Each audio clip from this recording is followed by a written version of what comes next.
Hey everyone, this is Brian from the Tennis IQ podcast. Josh and I hope that you are enjoying the content and discussions that we put out week after week.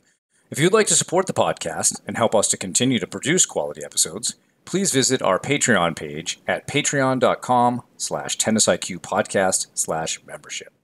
Currently, we have 3 tiers of support: the fan level at $3 per month, the supporter level at $7 per month, and the champion level at $20 per month. Benefits of joining the Tennis IQ podcast community include episode transcripts, participation in book club discussions, and access to monthly masterclasses with me and Josh. For more on these benefits of support, head on over to our Patreon page at patreon.com/tennisiqpodcast/membership. Thank you so much. And now, on to the show.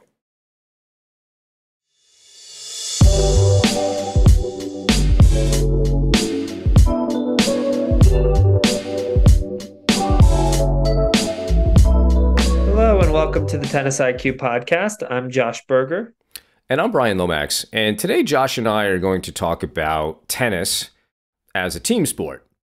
Now, obviously, tennis is an individual sport, or at least it's classified that way. But we want to bring some perhaps different perspectives for looking at tennis, that seeing it as a team sport may be beneficial to your training, to your learning, and to your improvement.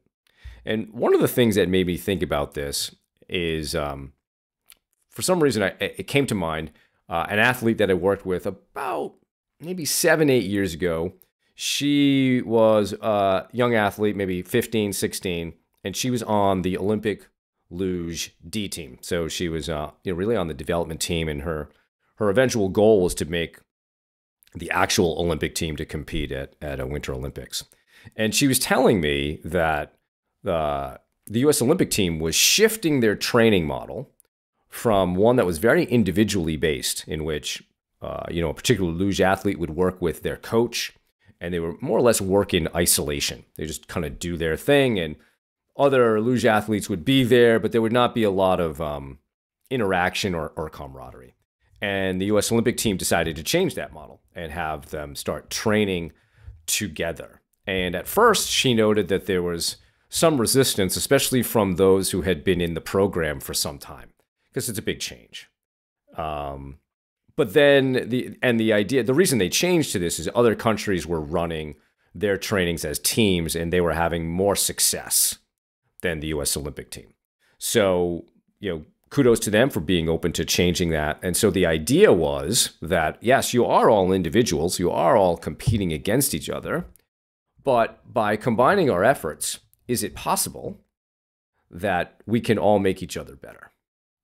And so that was the overall goal. And, over the last 6 or 7 years, Josh, I've seen this philosophy start to be espoused by academy directors, at least in the Boston area. I can think of a couple of directors who specifically talk about the idea of, your effort level, your intensity level matters not only to you, but to the person on the other side of the court or the person next to you on the court. So I think we can look at this, the first part of this team training, Josh, at the academy level, a high school team, a college team, an adult league team, because they're all slightly different. But I think, the benefits of training as a team can be realized in all of those environments. So, you've been a college coach. You've obviously come up through the junior ranks and trained, maybe not specifically in an academy environment, but certainly, an environment with clinics where you probably had a lot of the same kids, et cetera. So I'd love to get, hear your experience and your thoughts on this idea of training as a team.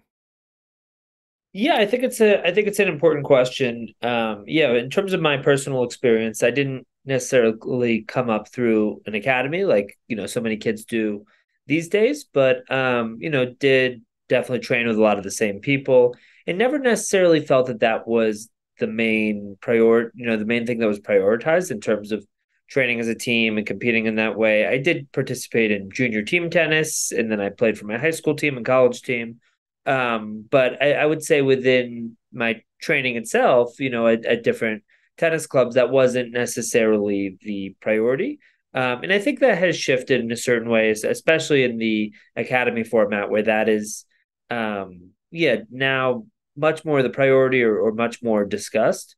So yeah, I think from a personal standpoint, that's been my experience. But yeah, in terms of coaching, I think that's definitely something that we tried to prioritize at the college level at Sacred Heart. But yeah, I think is, there's a lot of benefits to training as a team, right?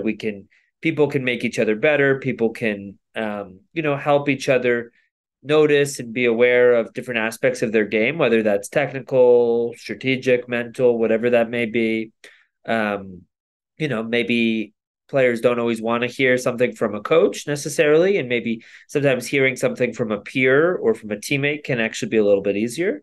And there's all sorts of different types of teams, right? There's high school, there's college.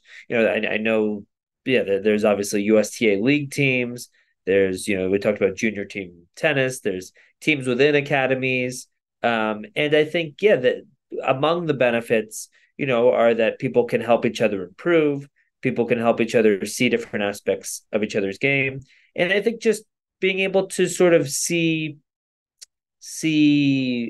peers as, as teammates or as sort of resources to help you, rather than as opponents or enemies or anything like that, I think is a really key difference, where, ultimately remembering why you're there in the first place. And I think this is true in, when we think of things as a team, or even in an individual level, but remembering that you're there to get better. You're there to improve, you're there to get better, and that really is the goal, rather than it being all about winning. And I think sometimes when it becomes all about winning, then people lose sight of, I'm trying to improve, trying to become the best player that I can be. It becomes too much about just finding a way to win, rather than, I'm actively trying to improve my game here, and that's why I'm here in the first place, or that's one of the reasons why I'm here in the first place. And I think that highlights one of the barriers to adopting the model on the part of a player or a parent. Excuse me, are those ego concerns about the winning. I had a situation a few years ago where I was working with 3 young women who all trained at the same academy, and they're all rivals. They were all kind of striving to be number one. And I remember one parent approaching me saying, "Are you giving these other players information about my daughter so they can beat her?" I was like, I mean, of course not. I'm not doing that. But I said, let me change your perspective a little bit on this. If your daughter's rivals become better players, and she has to challenge herself by playing better players, doesn't that make your daughter better? Isn't that really the goal here? Is to become the best player she can be, not just simply to beat these other 2 kids. And, so it's natural, I think, that, that you want the wins, you want the ego kind of satisfying types of things going on, but that really becomes a barrier to becoming your best. And if we can change it, and you brought up the idea of looking at people at your academy or even on your team, not as adversaries, not as opponents, but your partners. And that's really what true competition is. We look at the Latin roots of competition, and it means to strive for with. Not against, with. Right? So if you and I are playing on a tennis court, Josh, together, we're actually creating a performance. Hopefully it's high quality. Yeah, so we try to do that. But if it's just me and there's nobody on the other side of the net, that's boring. I'm not striving for anything now with anybody, right? I need you on that other side of the net. I need you to challenge me. I need you to push me. That's the only way I'm going to get better.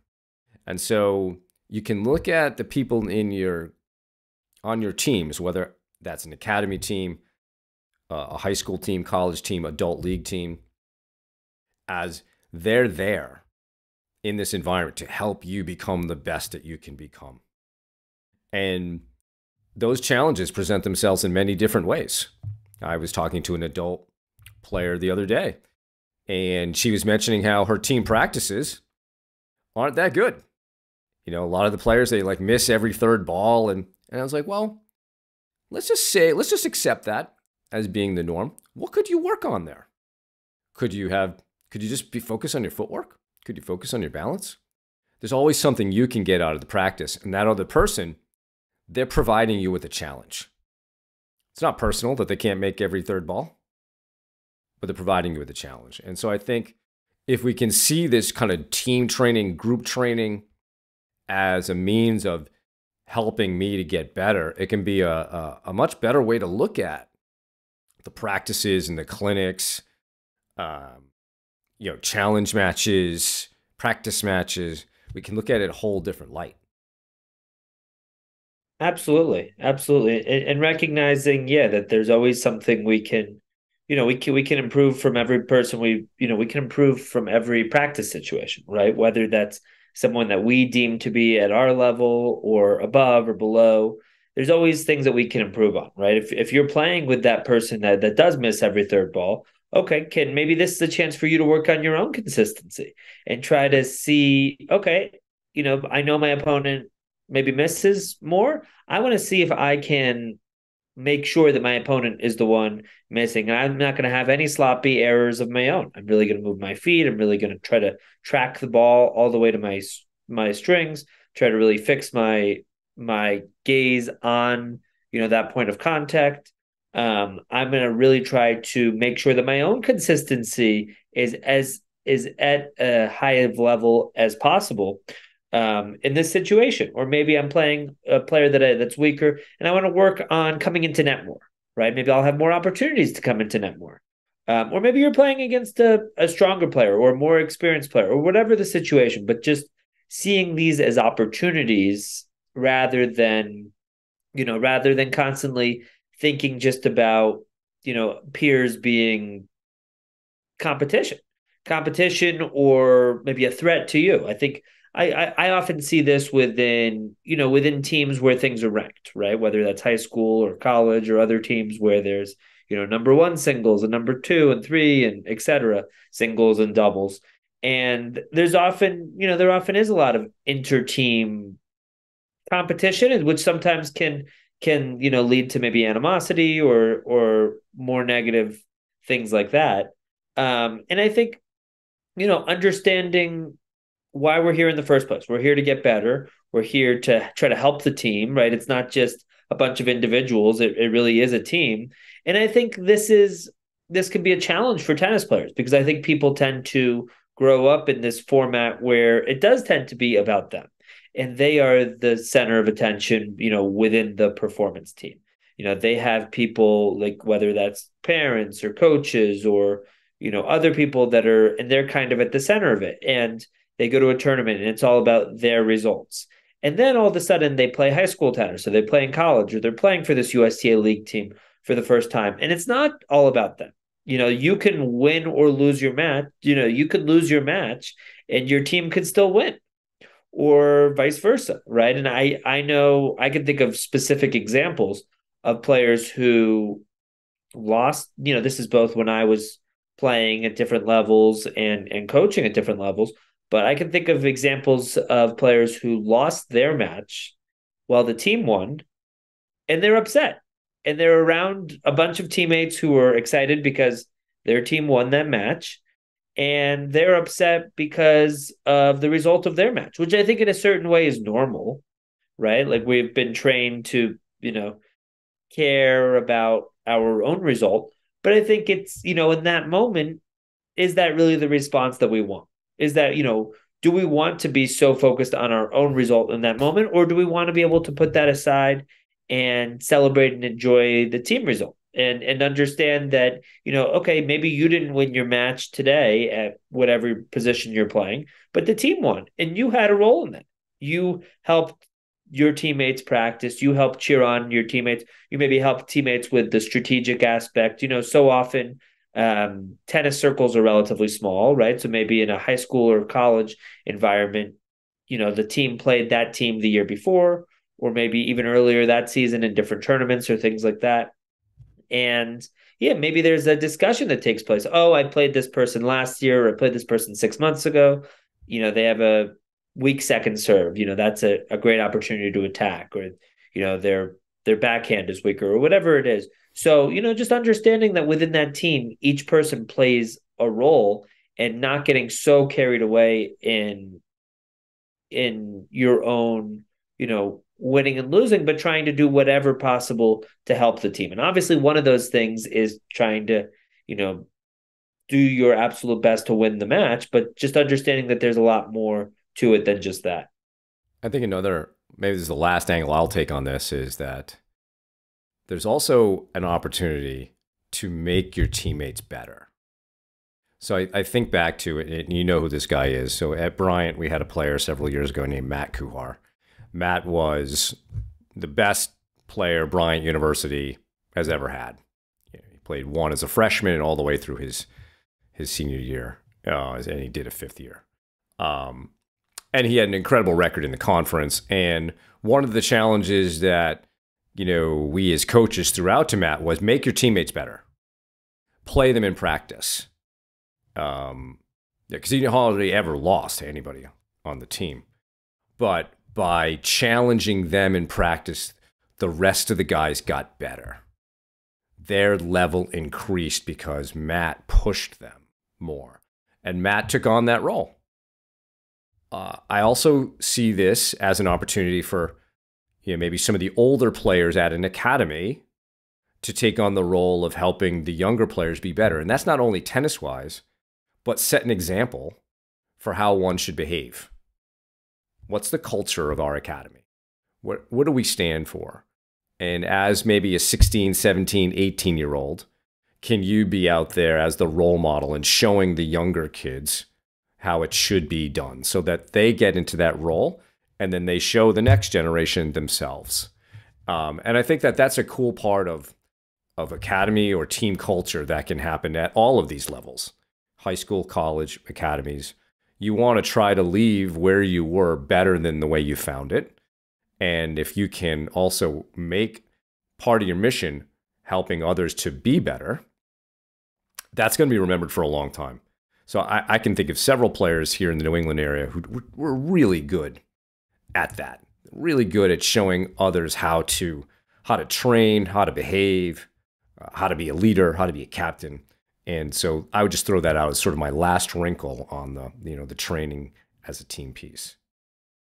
Absolutely. And there's a lot of research that shows that when people teach others and instruct others, and that could be the senior on the team working with the freshman, or the number one player working with the number four singles player, or whatever it may be, that person improves, right? And there's different research about this. There's different quotes about it from different people throughout history. But when you are able to not just understand how to do it yourself, but understand how to teach it and understand how to help somebody else with it, that's a different level of understanding. That's a different level of understanding, and that leads to, not just you helping that person, but you're helping yourself in a certain way. You're helping yourself really understand the sport or that aspect of whatever you're trying to teach them. And I can think of this for myself too. I think when I started coaching, I think it absolutely helped my game. I think my understanding of the sport, my understanding of, how to convey my message, but more so some of these different aspects, whether it be something technical or strategic. If I couldn't explain it to somebody else, I think I didn't necessarily understand it as well as I wanted to. So I think, within that team environment, there's opportunities to help each other, to coach each other, to, give each other advice. And I think that's mutually beneficial.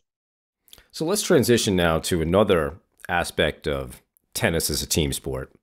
And this is one that we certainly see more of at the professional level, which is the understanding of a performance team, and that there are different roles in the team. So I want to give you, Josh, the opportunity to talk about this one first. Yeah, I mean, I think, and I touched on this just a little bit earlier, but I think certainly within professional tennis, but we also see this, often within junior tennis, sometimes adult tennis as well. at the club level, we see this performance team. We see the player who is surrounded by different aspects of their team, right? And that could be the coach, that could be the sports psychology professional, that could be the nutritionist, that could be the parent, that could be some of these different members of the performance team. And I think there's different things that are important here. I think understanding each person, understanding their role and their piece of the puzzle. And I think sometimes that can get out of sync a little bit, where maybe one person, maybe it's the parent, maybe it's the coach, maybe I don't know, maybe vies for more power or vies for more influence or tries to really change things and maybe steps outside of that role in a certain way. But I think just understanding your own role in that is really important. And I think, yeah, that can provide a nice, sort of a nice foundation for a player where, when they go into a match or they go into a tournament, they're not out there alone. They have that team, and, and different people on that team can help get them ready for that match, help them prepare in all different ways, right? There's the sports psychology piece. There's the strength and conditioning piece. There's the nutrition piece. There's the tactical strategic piece. There's the just parental support piece. There are all these different pieces that all fit into that player's success. So ultimately, whether they win or lose, it doesn't just come down to that player that's actually playing the match. It really relates to the whole team as a whole. And I think, while we might see the most obvious example with professional players, this really can carry through to all levels of the game. I'll just take myself as an example. When I was playing a lot of national tournaments, I trained with a coach. I had a nutrition coach.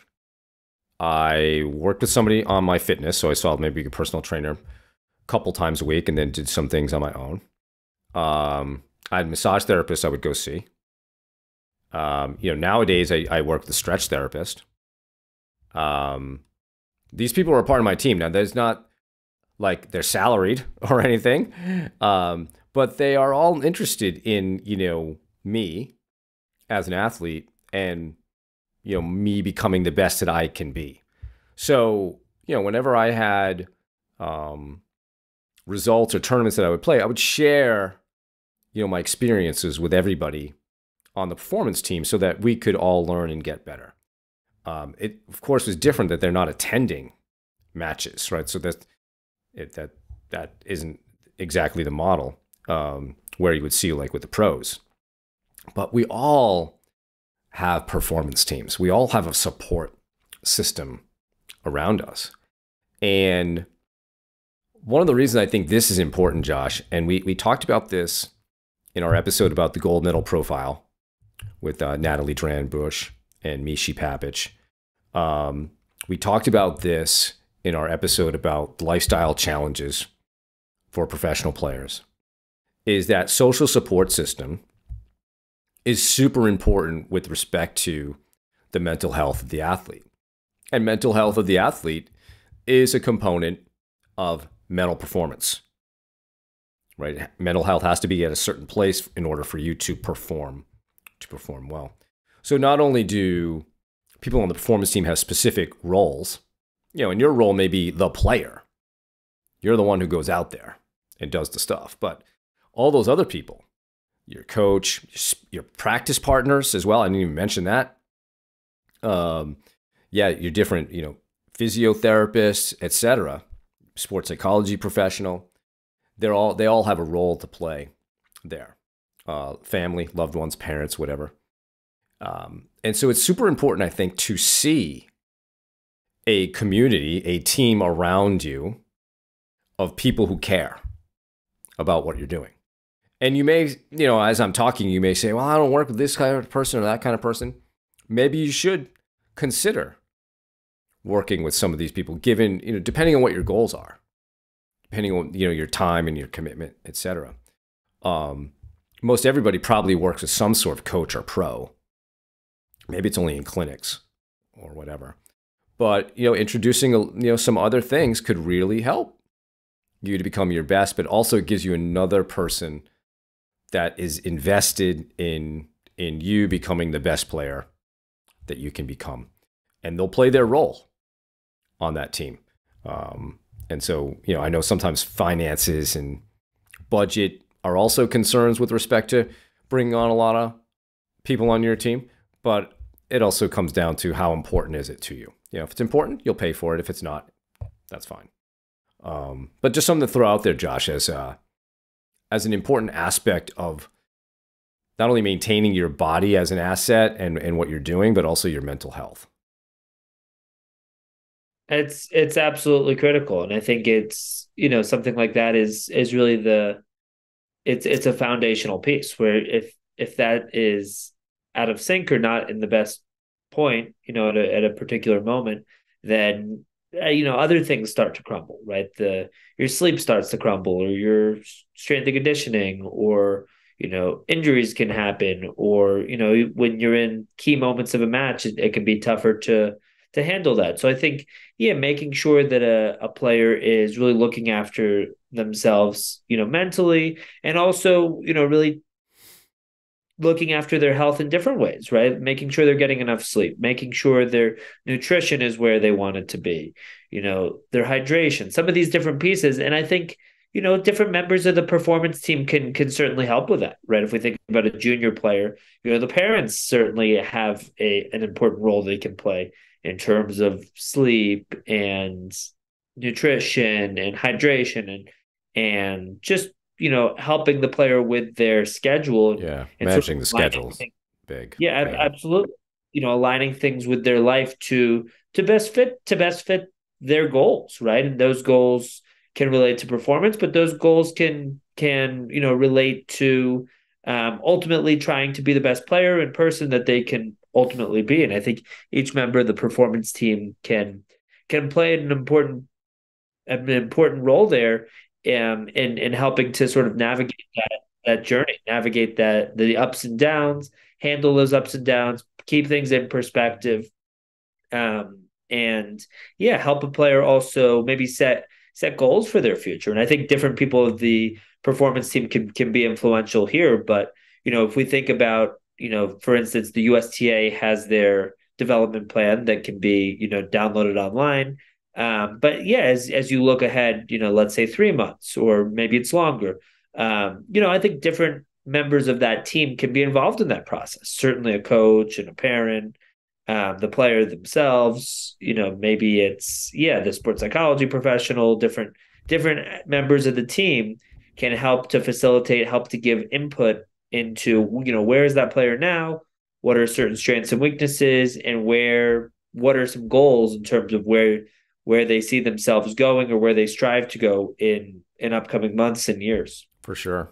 Yeah. So, consider creating a performance team around you, and you may already have one just sort of by default and haven't been looking at it that way per se. But I think the more that you do, the more success you'll have as a player.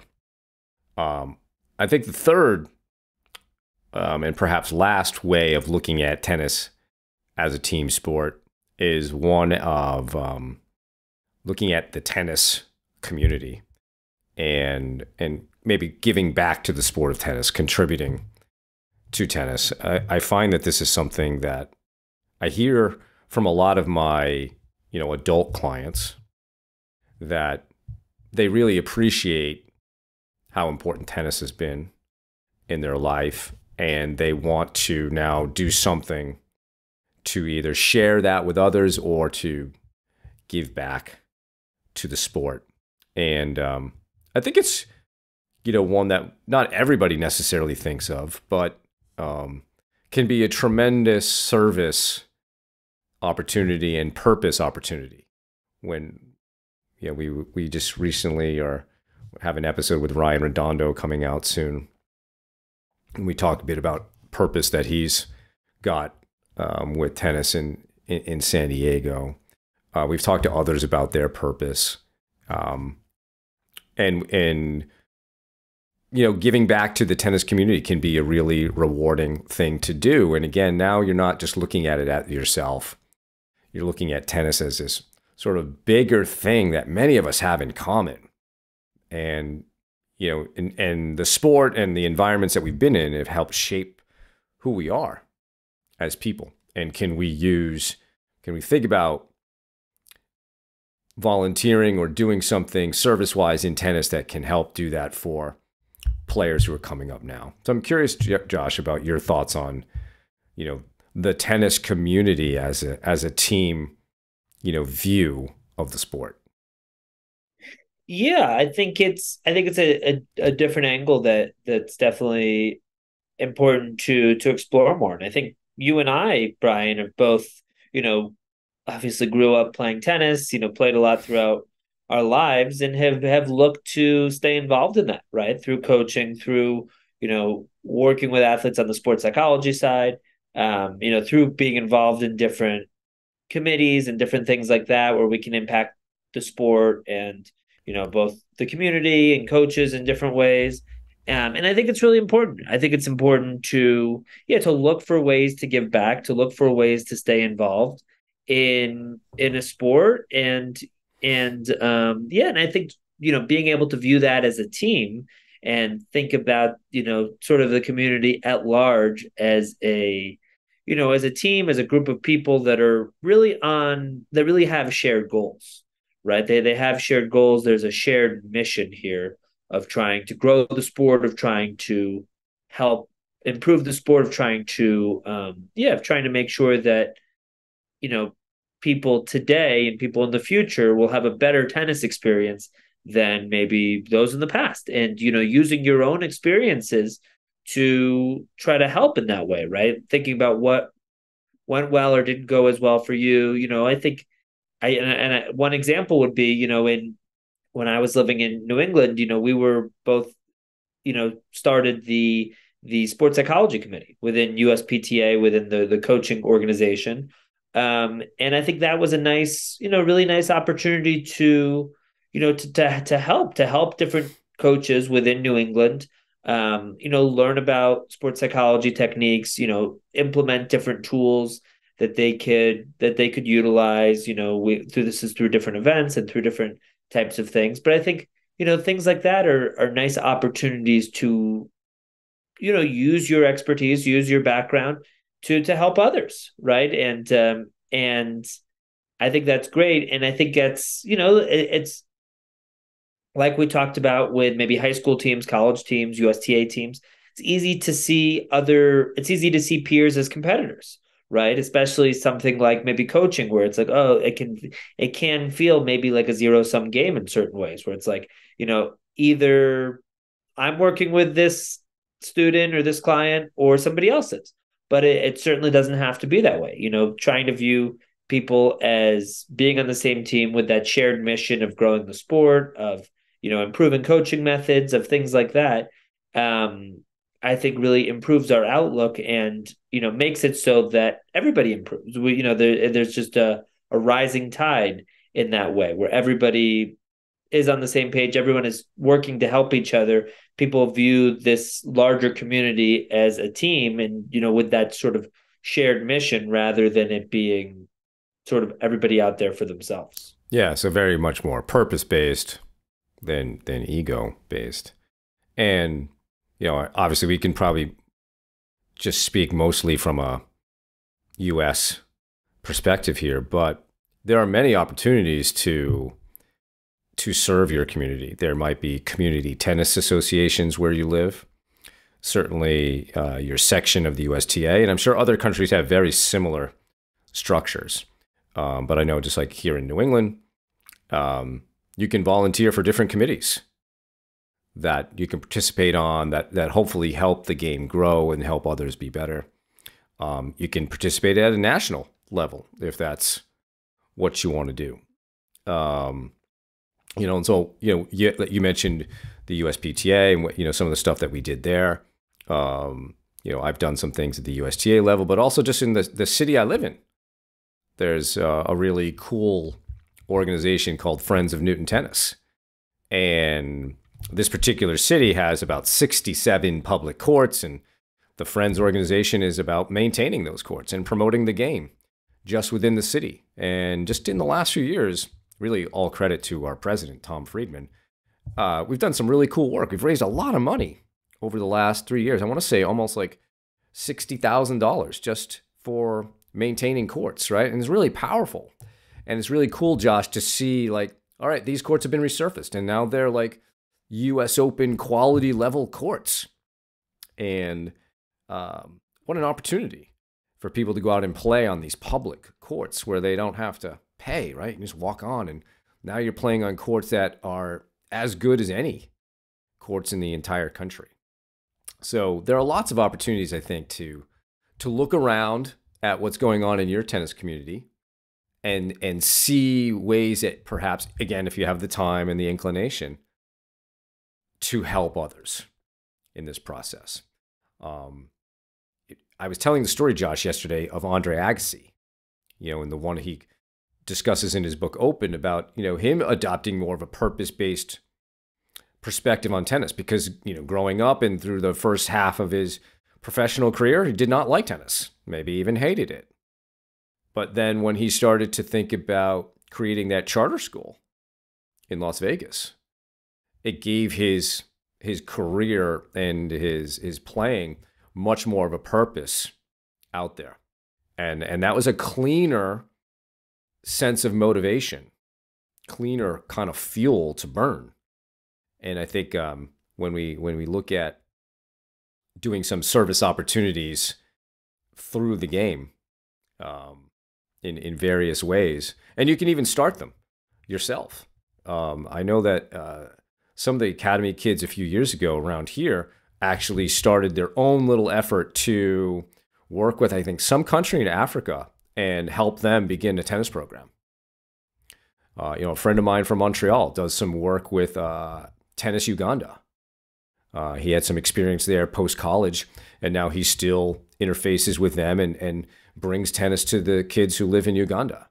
So there are lots of things you can do, with this whole idea of contributing to a community.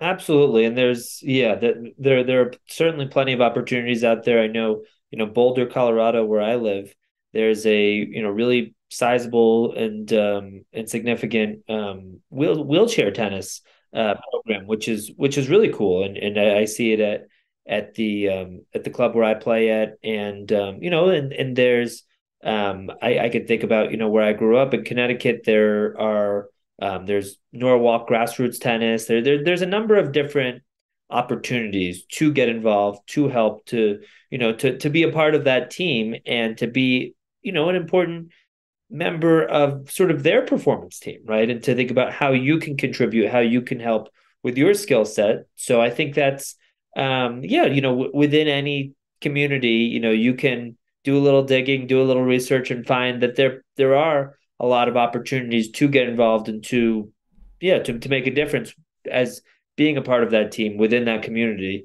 And I think it can be very fulfilling, right? It can, certainly you're helping others, but I think it can be beneficial for you too. I think it can be, as we talked about, sort of the, by contributing, by teaching, you help yourself, you understand the sport better. And I think for many people feel that through taking part in things like this, it can be very personally fulfilling as well.